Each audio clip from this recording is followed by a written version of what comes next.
Light of the world, you step down into darkness. Open my eyes, let me see. 다섯 번째로 긍휼히 여기는 사람이 바로 행복한 사람이다라고 말씀해 주십니다. 이런 사람은 하나님께서 긍휼히 여기시는 그 하나님의 긍휼함을 입는다는 것입니다. 하나님께서 그를 긍휼히 여기신다는 것입니다. 그런 은혜가 있다는 것입니다. 긍휼은 남을 불쌍히 여기는 것을 말합니다. 불쌍히 여기는 것, 도와주는 것.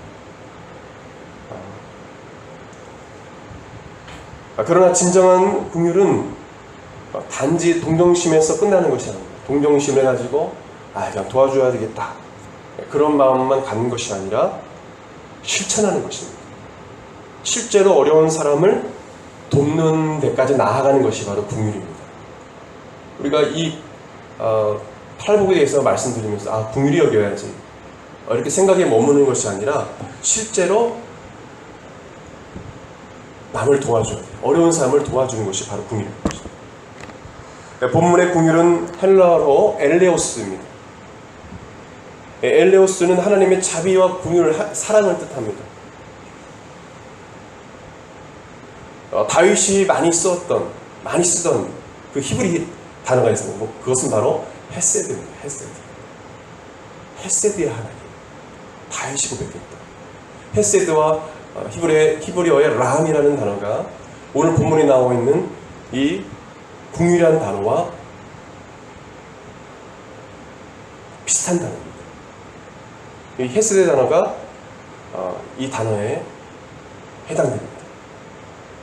이 헤세드는 하나님의 자비, 하나님의 신실한 사랑을 말합니다. 변함없는 하나님의 사랑, 하나님의 자비.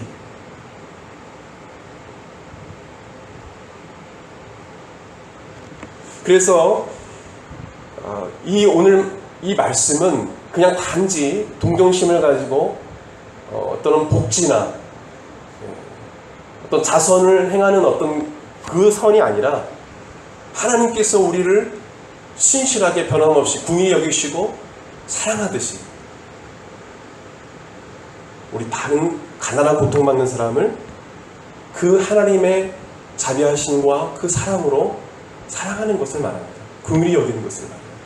하나님의 긍휼로, 하나님의 사랑으로 가난하고 연약한 사람들을 사랑하고 자비를 베푸는 것입니다. 긍휼히 여기는 것입니다. 그렇게 했을 때 하나님께서 그를 긍휼히 여기신다.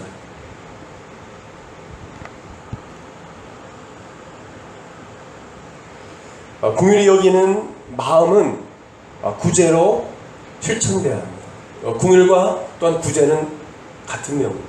구제.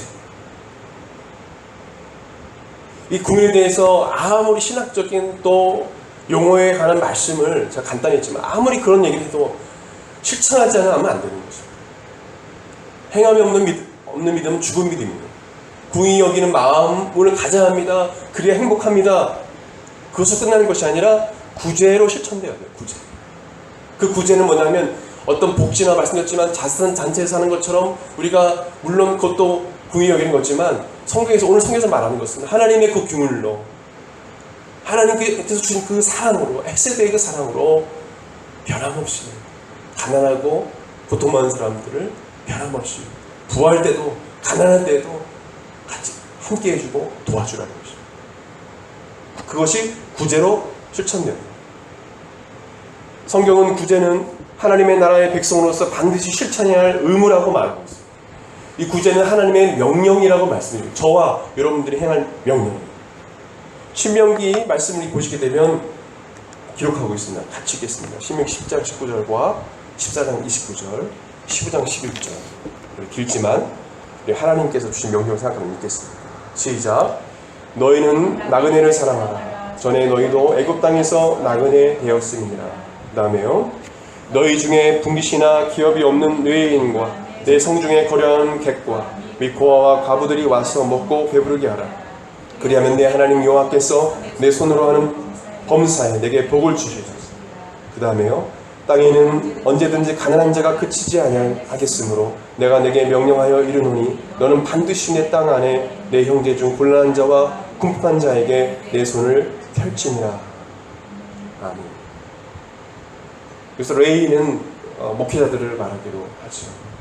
그들은 어떤 세상의 물질적인 것을 바라는 사람이 아니라 세상의 모든 물질적인 것을 다 내려놓고 주님을 따라가는 사람이죠. 요즘 그렇지 못한 분들이 많죠. 없는 거예요. 오직 하나님이 나의 기업이라 고백하는 사람은 레인들이에요. 그런 자들과 고아와 과부들을 구제하라. 가난한 사람은 땅에 언제든지 있다. 하나님께서 아시고 계신 거예요. 안 도와주시는 것이 아닙니다. 우리가 하나님의 손과 발이 되기를 원하시는 거예요. 모르시는 것이 아닙니다. 나는 토기장이다. 문둥병도 내가 만들었고 소경도 내가 만들었고 안정이도 내가 만들었다. 주님이 말씀하시잖아요. 주님의 그 뜻은 우리가 알 수 없어요. 이 조그만한 우리가 두뇌로 어떻게 하나님을 알 수 있습니까?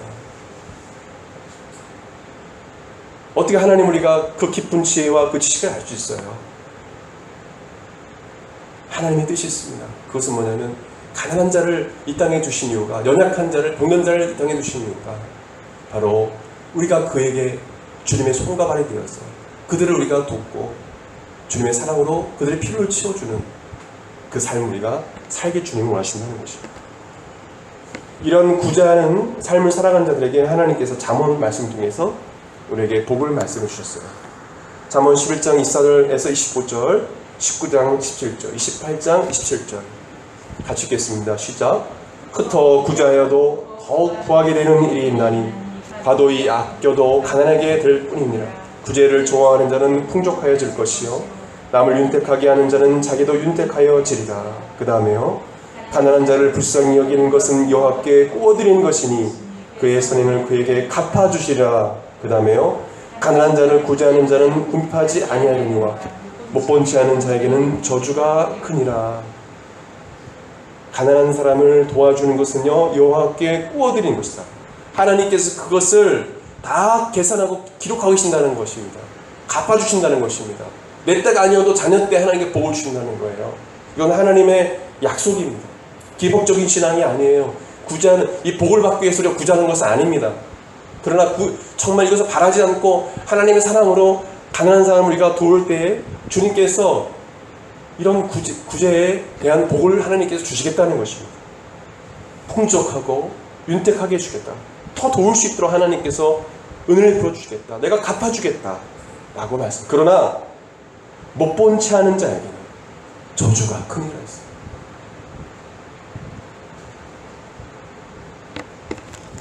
요즘 보게 되면요,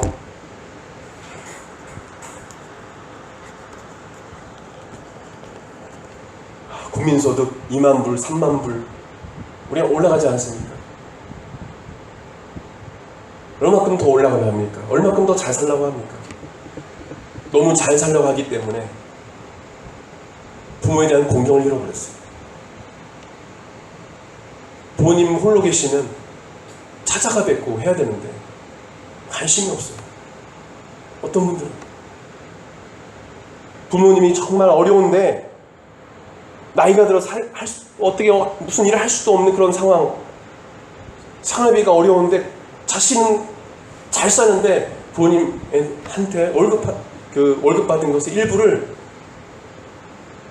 용돈으로 드리지 않아요. 어떤 분들은 심지어는 부모님과 소송이 걸려서 부모님을 고발하고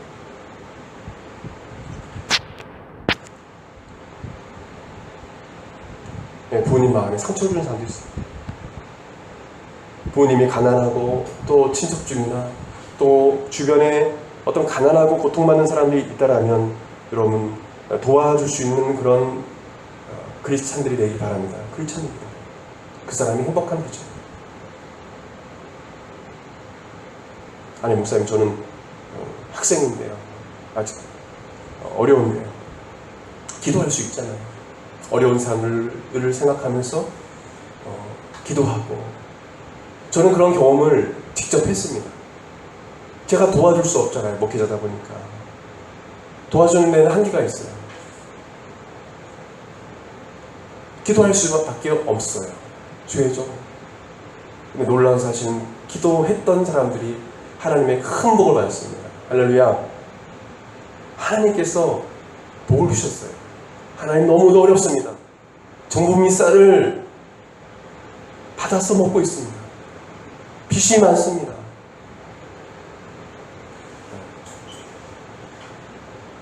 하나님을 섬겨야 되는데 점쟁이를 찾아가요. 구슬합니다. 아버지 도와주세요. 그 가정 예수 믿게 되고 믿음을 갖게 되고 회복되어지고 남을 도와주는 가정이 됐어요. 이것이 하나님께서 기뻐하신 것입니다. 꼭 돈이 있어서 도와준 것이 아니에요. 내가 정말 도울 힘이 없으면 기도로 도와줍니다.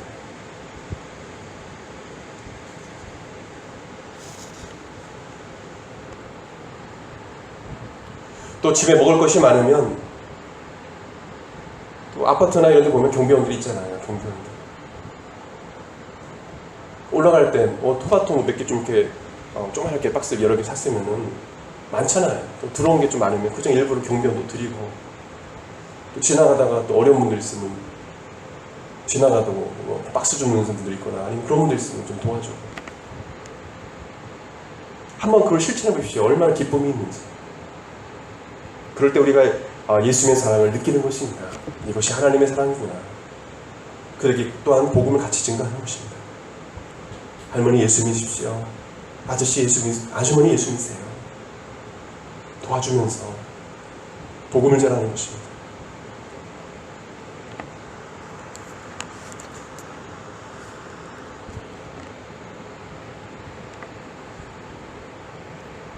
예수님은 외식하는 바리새인과 서기관들을 책망하시면서 구제할 때는 은밀하게 하라고 말씀하십니다. 마태복음 6장 3절에 4절 말씀 보게 되면 너는 구제할 때 오른손이 하는 것을 왼손이 모르게 하여 내 구제함을 은밀하게 하라. 은밀한 중에 보시는 너희 아버지께서 갚으시리라.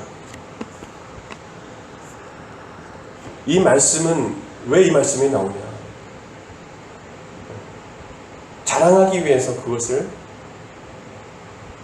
자신의 의를 드러내기 위해서 바리새인 서기관들이 자랑했기 때문에 그렇습니다.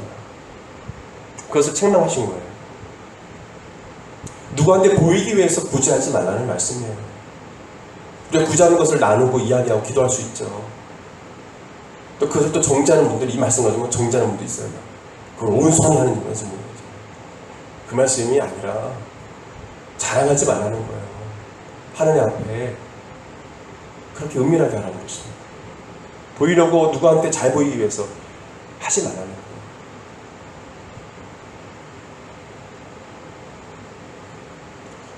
많이 가진 자들이 언론에 보도되기 위해서 구제하는 일도 있죠. 실제로 그런 분들도 있습니다. 누구한테 잘 보이기 위해서 그 사업체가 그 회사가 잘 보이기 위해서 드러내기 위해서 구제하는 사람도 있어요. 그건 아니라는 거예요. 저는 여러분들이 예수님의 마음을 가지고 사랑을 가지고 구제하길 바랍니다.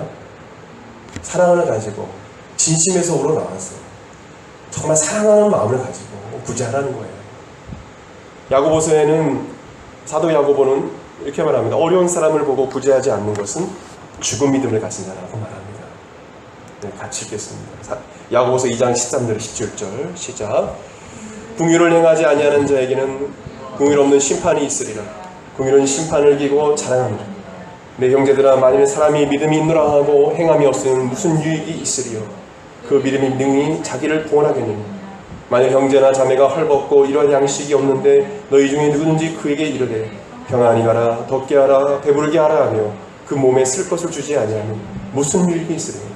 이와 같이 행함이 없는 믿음은 그 자체가 죽은 것입니다. 이런 어려움이 없습니다. 좀 도와주세요. 평안히 가라. 너무 춥습니다. 잘 알아서 네가 덥게 알아서 해. 그것도 배고픕니다. 그것도 네가 알아서 해. 보면서 모른 채 하고 쓸 것을 공급해주지 않는다면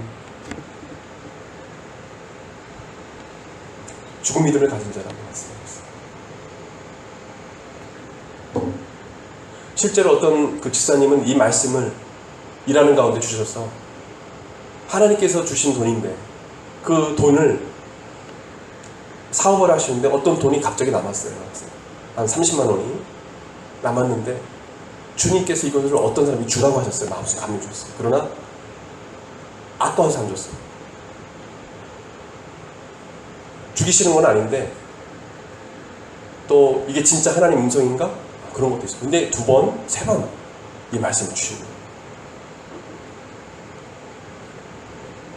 그래서 그 집사님이 그분에게 주면서 편지에다가 이 돈은 제가 드리는 게 아닙니다. 하나님께서 주라 하셔서 드리는 겁니다. 그분은 말씀을 늘 보고 기도하는 분이었습니다. 여러분 기도하고 말씀을 볼 때 주님께서 감동감을 해주시는 것입니다. 여러분 우리 안에 계신 성령님께서 그러길 원하신다는 것입니다.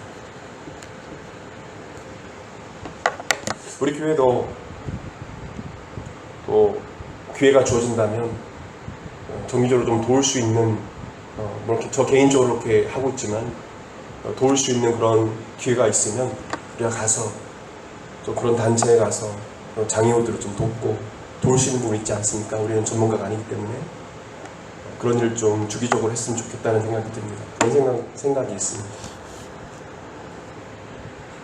없을 때 도와줘야 되고요. 내가 또 어려울 때 도우면 하나님의 은혜가 임합니다. 힘이 솟습니다. 이것이 바로 행함 있는 믿음입니다. 이것이 살아있는 믿음입니다. 물질뿐만 아니라 또 신앙적으로 어려운 사람들 있을 때 위로해주고 기도해주는 것, 그 자체도 긍휼히 여기는 마음이에요. 그 사람은 외롭지 않습니다. 왜 외롭습니까? 왜 신앙생활이 무미건조합니까? 긍휼히 여기는 마음, 긍휼히 여기는 마음을 가지고 행하지 않아서 그렇습니다.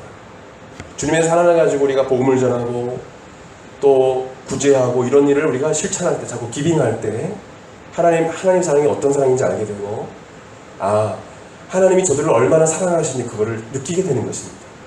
교회에서 우리가 예배드리고 물론 말씀도 좋지만 말씀만 듣는다고 예배드림만 드린다고 하나님 사랑을 느끼는 게 아닙니다. 우리가 실천할 때 그 주님의 사랑을 알 수 있는 것입니다. 예수님이 이 땅에 계실 때 수많은 사람들의 피를 치우셨어요. 삭개오로 하여금 가난한 사람을 도울 수 있도록 하셨습니다. 그는 삭개오는 예수를 만나는 순간 가난한 사람을 돕는 자로 변화되었습니다.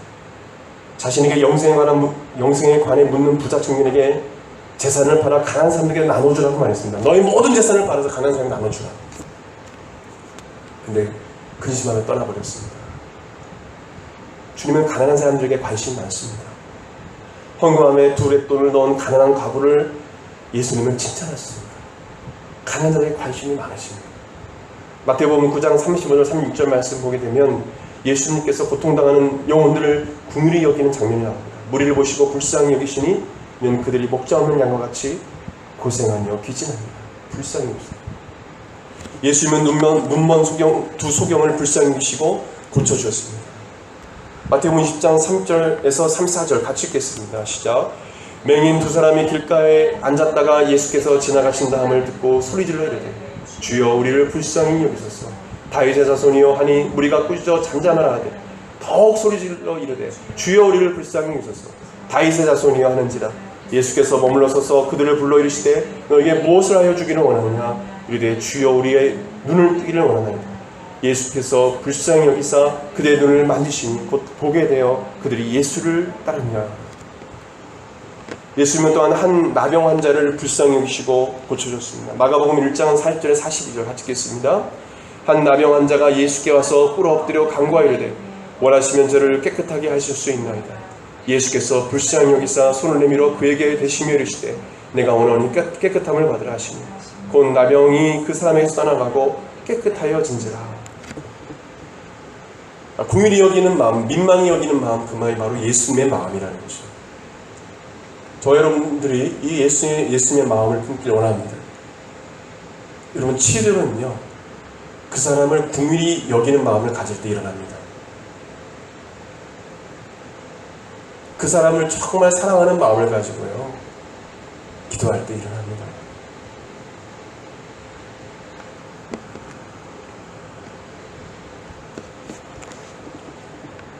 성경에 도로가라는 또 다비다라는 여제자가 있었습니다. 예수님을 따르는 제자. 그 제자가 죽었습니다. 이 도로가라는 이 여제자는 욥바의 가난한 과부들, 수많은 과부들의 속옷과 겉옷을 지어서 옷을 해준 사람. 성경에 보게 되면 사도행전 9장 36절 이하 말씀 보게 되면 선행과 구제에 힘썼다라고 말합니다. 그가 죽으니까 가난한 과부들이 막 통곡하며 우는 거예요. 이렇게 착한 분이, 이렇게 긍휼을 베푼 사람이 죽은 겁니다. 하나님께서 그를 불쌍히 여기셔서 베드로를 보내서 그를 살리십니다. 구제하고 긍휼히 여기는 사람은요, 이런 놀라운 기적을, 부활의 경험을 겪어요. 부활이죠, 사실은. 다시 살아나는 놀라운 경험. 하나님께서 그를 살리시는 거예요. 그의 선행을 보시고. 또한 이달리아 부대의 지금 이태리이죠. 부대의 대부장 고넬료에 관한 말씀이 나옵니다. 사도행전 10장 1절 이하 말씀 보게 되면, 그러나 하나님을 경외하며 많이 구제해야 하더라. 그는 이방인입니다. 그는 군인입니다. 근데 그는 하나님을 경외하고 많은 사람들, 가난한 사람들을 구제했다라고 말합니다. 이 얘기가 어떤 일이랍니까? 하나님께서 베드로를 그에게 보내십니다. 그리고 그에게 예수 그리스도의 복음을 증거케 하십니다.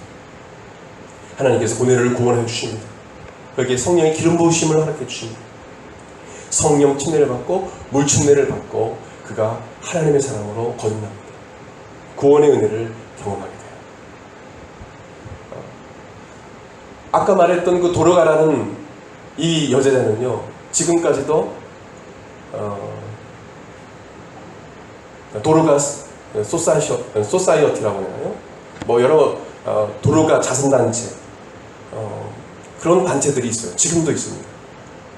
얼마나 선행을 했으면 지금도 도로가라는 자선단체를 만들어서 하는 단체들이 생겨납니까? 긍휼히 여기는 사람 하나님께서 복을 주신다는 것입니다. 마지막으로 긍휼은 구제로 실천되어야 되는데, 긍휼에 또 다른 의미가 있습니다. 그것은 뭐냐면, 나에게 고통을 주고 나를 힘들게 하는 자들에게, 나에게 악을 행하는 자들에게 용서하는 삶을 사는 것을 말합니다. 또 긍휼을 베푸는 거예요.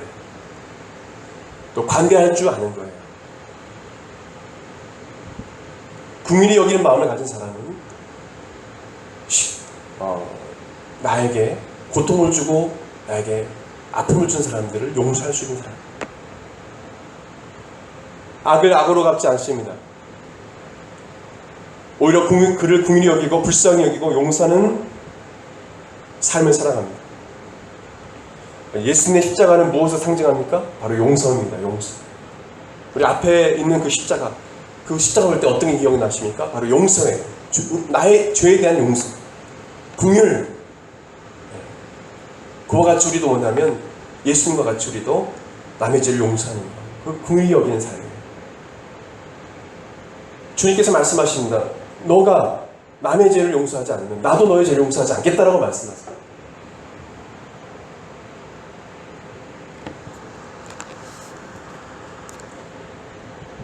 그래서 오늘 이 시간 혹여나 나에게 악을 행하는 사람을 용서하지 못한 분들이 있다면 용서하시길 예수님 이름으로 축원합니다. 용서하십시오. 예수님은 긍휼히 여기길 명령하신 것입니다.